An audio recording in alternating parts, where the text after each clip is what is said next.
Olá, eu quero desejar um bom domingo para você. Estamos iniciando mais uma aula na nossa classe de casais e estamos falando sobre limites no casamento e hoje vamos falar sobre resolvendo conflitos no casamento dentro dessa linha dos limites.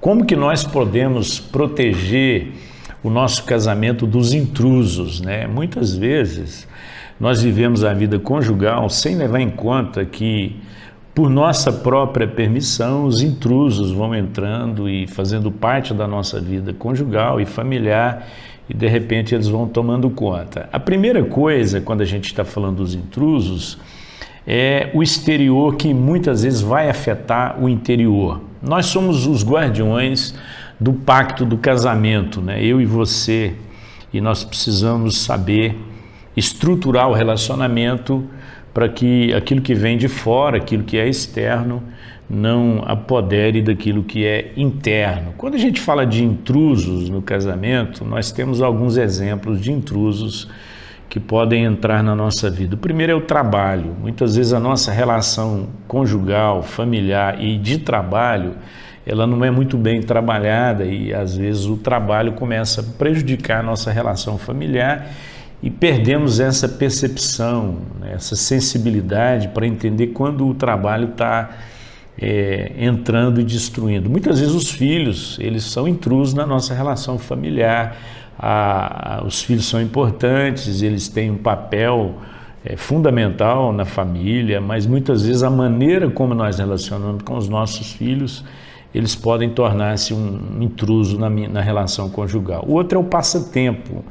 É muito difícil encontrar um casal que usa o mesmo passatempo como hobby. Algumas pessoas gostam de um tipo de esporte, outras gostam de outro, e às vezes o passatempo ele vira um intruso. Interesses diferentes também pode ser um intruso na relação. Redes sociais, o que é isso? Poderíamos falar aqui a manhã toda hoje só sobre redes sociais, como que elas entram e se transforma num verdadeiro intruso na vida familiar. Dinheiro, muitas vezes é um problema, a forma como a mulher e o marido lidam com o dinheiro. Às vezes amigos, tem maridos que preferem estar com os amigos do que com o cônjuge, gasta mais tempo com os amigos do que com o cônjuge, pode ser algum tipo de vício e pior, você pode ter um problema de caso amoroso. Isso também é um intruso no casamento. A própria força do casamento, ela é proporcional ao esforço que cada um desprende para protegê-lo. Muitas vezes nós temos uma direção, nós temos um entendimento, conhecimento, mas nós não nos esforçamos para poder proteger a nossa relação. Então não é o que eu sei, é o empenho que eu dedico em função daquilo que eu sei que vai proteger o casamento. Por que 2 e não 3? A gente já ouviu falar sobre triangulação no casamento. O que é uma triangulação? Isso acontece quando uma das partes, ou o marido ou a mulher, traz uma terceira pessoa para a relação. E aí é problema. E eu vou dar alguns exemplos aqui. Por exemplo, a mulher, muitas vezes, ela conta para sua melhor amiga que ela é infeliz no casamento e ela não expõe os seus sentimentos para o próprio marido. Então é mais fácil ela compartilhar com a amiga a sua infelicidade do que abrir o coração para o seu cônjuge. Então isso é um intruso. O homem confidencia para a secretária que ele não é compreendido pela esposa. Toma cuidado com isso. Você vai pegar a secretária, você começa a falar da sua crise conjugal, abrir o coração com ela e você não faz isso com o seu cônjuge. A mãe, quando ela usa o filho como confidente, o filho se torna muito mais íntimo do que o marido. É muito comum isso, eu atendo casais e as reclamações geralmente têm a ver com isso também. O marido fala, minha mulher fica tendo topo com os meninos e conversa com os meninos mais do que conversa comigo, então, porque pode ser que o cônjuge está usando aí o filho como seu confidente. E o marido, ele é mais dedicado aos pais do que a esposa. Isso também é problema. Já atendi vários casais com esse de problema. Meu marido vai lá para casa dos pais dele, fica lá, esquece de vir embora e tem mais facilidade de conversar com os pais do que com o próprio cônjuge. dedica muito mais aos pais. Aí a gente já sabe, né, o que a Bíblia fala sobre isso.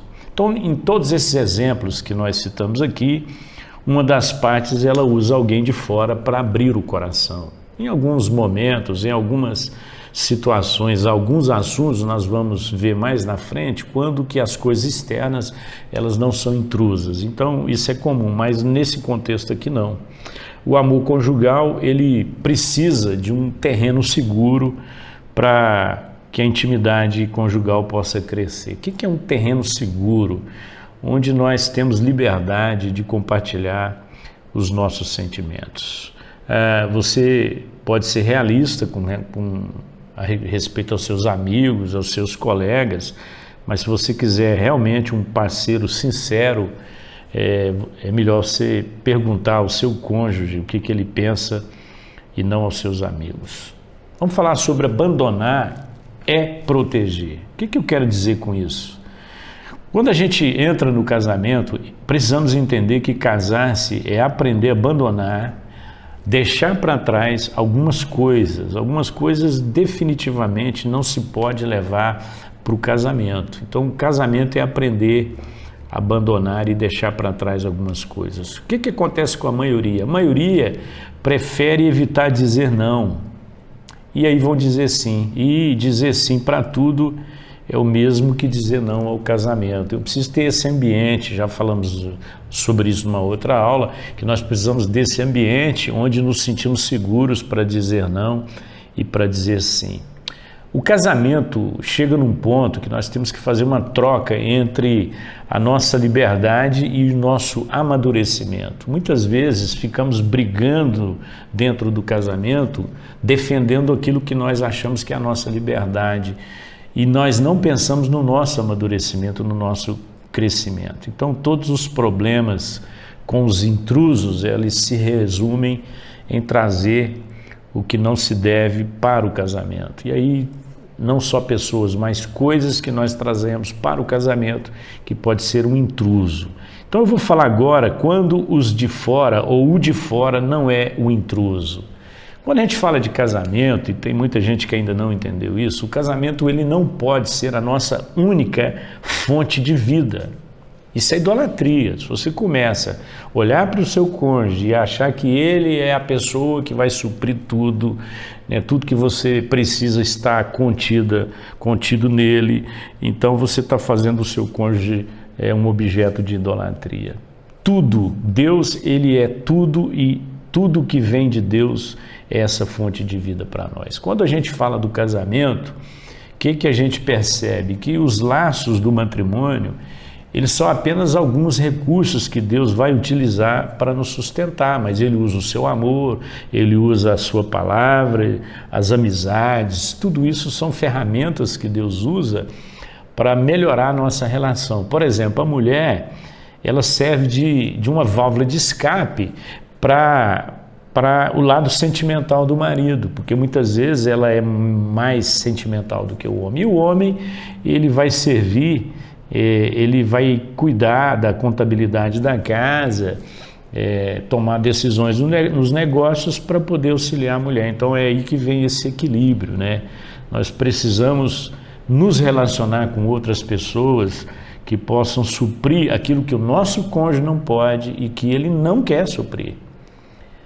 Tem mulher falando, pastor, fala para meu marido arrumar uns amigos para jogar uma bola, vai pescar de vez em quando. Não dou conta. E também marido falando, minha mulher podia sair com as amigas dela, fazer uma programação só entre elas lá, porque é muito pesada a relação quando você fica esperando que o seu cônjuge supra toda a sua necessidade. Nenhum ser humano é capaz disso. Vamos falar sobre o intruso, né? Causa de desavença no casamento. Quando há conflito ou quando existe infelicidade no casamento, o que geralmente nós fazemos? Procuramos ocupar com outras pessoas ou com outras atividades. Por quê? É muito mais fácil você se ocupar com o trabalho do que ter que encarar aquele problema todo dia que é aparentemente insolúvel. Então eu me envolvo com o trabalho demais, eu me envolvo com outras atividades da vida porque estou passando por algum tipo de conflito ou infelicidade. Essa atividade que a gente desenvolve, né, tentando amenizar um pouco a nossa dor, a nossa frustração, essa atividade, seja envolvimento com trabalho, com amigos ou qualquer outra coisa, ou com lazer, isso é um anestésico, né, para a carência da relação. Mas o problema, ele não vai desaparecer. Você pode envolver-se com outras coisas, mas o problema está ali. E ele vai emergir de outras formas. Ele pode vir em forma de rancor, de sarcasmo, de frieza. E às vezes eu não estou entendendo que isso é indício de que há um intruso ali na relação. A intimidade, ela pode favorecer a existência de intrusos. Interessante, porque a própria natureza da intimidade conjugal, ela vai deixando o casamento vulnerável a influências externas. E aí, quando a nossa fragilidade ela aparece, nós ficamos expostos. E ao ficarmos expostos, nós apavoramos. E nós apavoramos por algumas razões. Primeira, medo de rejeição por causa dos nossos defeitos. Ora, se o casamento se tornou vulnerável e a minha fragilidade ficou evidente, eu começo agora a ter medo da rejeição por conta dos meus defeitos, sejam eles de caráter, sejam quais forem os meus defeitos, eu começo a viver esse medo de rejeição. Segundo, medo da própria carência e dependência crescente. Então, às vezes eu me assusto com aquela carência que eu vejo que o meu cônjuge tem e aquela dependência que isso vai gerando. E o casal não está muito preparado para isso, né? Cada um vai fazendo a sua parte na relação, mas a carência em excesso, ela pode gerar essa dependência que assusta. E todos nós queremos um cônjuge que caminhe conosco, mas ninguém quer um cônjuge que tenha que carregar. E muitas vezes a relação se torna isso, né? As pessoas enfatizam tanto as suas carências que elas começam a desenvolver uma certa dependência. O outro medo é o medo dos sentimentos perturbadores que vão surgindo cada vez mais em nós por conta das fragilidades e da vulnerabilidade. Culpa por envolver outra pessoa nos nossos problemas. Muitas vezes eu me sinto mal porque eu acabei envolvendo o meu cônjuge numa fraqueza minha, num problema meu, e eu começo a experimentar aí algum tipo de culpa. Resumindo isso, quando a intimidade age e as fraquezas de uma das partes vai ficar evidente, a outra vai acabar se afastando por alguns fatores. Primeiro, mágoa. O seu cônjuge quer que você seja mais forte e a supere. Então, ele não dá conta de lidar com a sua fraqueza e começa a criar uma expectativa de que você seja mais forte do que ela. Segundo, os erros.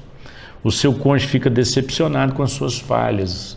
Casamento, relacionamento conjugal é esse ambiente onde nós cometemos os nossos erros, temos as nossas fragilidades. E muitas vezes vivemos uma decepção por conta de algo que nós alimentamos. Então, eu costumo dizer que não é o erro do outro que me decepciona, mas é a expectativa de acerto que eu crio sobre ela. Então, eu espero que ela haja de uma determinada maneira. E ela não agindo daquela maneira, eu me decepciono com ela. Mas não foi tanto o erro dela, mas foram as minhas expectativas. Pecados, né? O seu cônjuge, ele não suporta viver com pecador. Não estou falando daquele pecador, todos nós somos, né, pecadores, mas aquela pessoa que está sempre cometendo o mesmo erro, o mesmo pecado, e o cônjuge já não aguenta mais aquela situação. Sentimentos negativos, o seu cônjuge agora começa a exigir que você tenha um otimismo constante. É óbvio que ninguém consegue conviver com uma pessoa negativa o tempo todo, mas ninguém é otimista o tempo todo. Então, em alguns momentos, o marido vai estar meio desanimado, para baixo, e nessa hora a mulher precisa ter uma palavra de otimismo e vice-versa. Mas esperar que o seu cônjuge seja otimista o tempo todo, isso é frustrante, não vai acontecer. Características pessoais, né? Seu cônjuge é sempre lembrado por você dos seus defeitos. Muitas vezes O cônjuge faz questão de lembrar o outro dos defeitos dele, fica o tempo todo falando dos defeitos dele. Talvez até por uma questão de criação, porque você ouviu seus pais fazendo isso, você acaba fazendo a mesma coisa. Mas tome cuidado. Quando uma das partes percebe os problemas da outra, começa a se afastar. Isso também é falta de maturidade. Eu não consigo lidar com o problema e eu começo a fugir dele ou a viver como se aquele problema não existisse. Nós chamamos de negação do problema. E aí o vazio aparece. E uma afasta, o vazio aparece. E mais uma vez o trabalho, os filhos, outras pessoas começam a entrar em cena e serem intrusos no casamento. A minha esperança com essa aula é que você seja muito sincero junto com o seu cônjuge para avaliar se existe algum intruso na relação de vocês. Se vocês não estão trazendo uma terceira pessoa para o relacionamento, se vocês não estão usando do trabalho, do lazer, dos filhos para um do outro. E eu quero então concluir dizendo que se o medo e a culpa são as causas do seu casamento estar repleto de intrusos, você tem que tomar duas atitudes. A primeira atitude, você precisa parar de censurar e ameaçar o seu cônjuge codependente. O que é um cônjuge codependente? É alguém que já se sentiu totalmente sem ação, dependente de você, e você fica o tempo todo ameaçando o seu cônjuge que não tem mais iniciativa para nada. Essa é a primeira coisa. A segunda é lute contra a tendência de ignorar o problema e esperar que ele desapareça. Isso não vai acontecer. Muitas vezes agimos como se os problemas não existissem e acreditando que fazendo isso nós vamos tocar o nosso casamento. Não vamos, mais cedo ou mais tarde aquele problema estará lá e provavelmente maior do que antes. Então, que você seja muito sensível e sincero ao avaliar o seu casamento. Talvez você tenha que perguntar para o seu cônjuge: bem, eu tenho trazido algum intruso para o nosso casamento, para a nossa relação, seja pessoas, sejam coisas, seja atividades, tempo, qualquer coisa, eu tenho feito isso. Eu quero orar com você para que o Espírito Santo conduza a sua vida, a sua casa, o seu casamento. Senhor, nós te agradecemos porque o Senhor nos dá o caminho e a forma para resolvermos os conflitos. E uma delas, ó Deus, é eliminar os intrusos da nossa relação, muitas coisas que nós estamos trazendo para o nosso casamento e que devem ser abandonadas. Nos ajude, ó Deus, a viver melhor a nossa relação conjugal e a resolver os conflitos com maturidade, Senhor. Oramos assim, em nome de Jesus. Amém.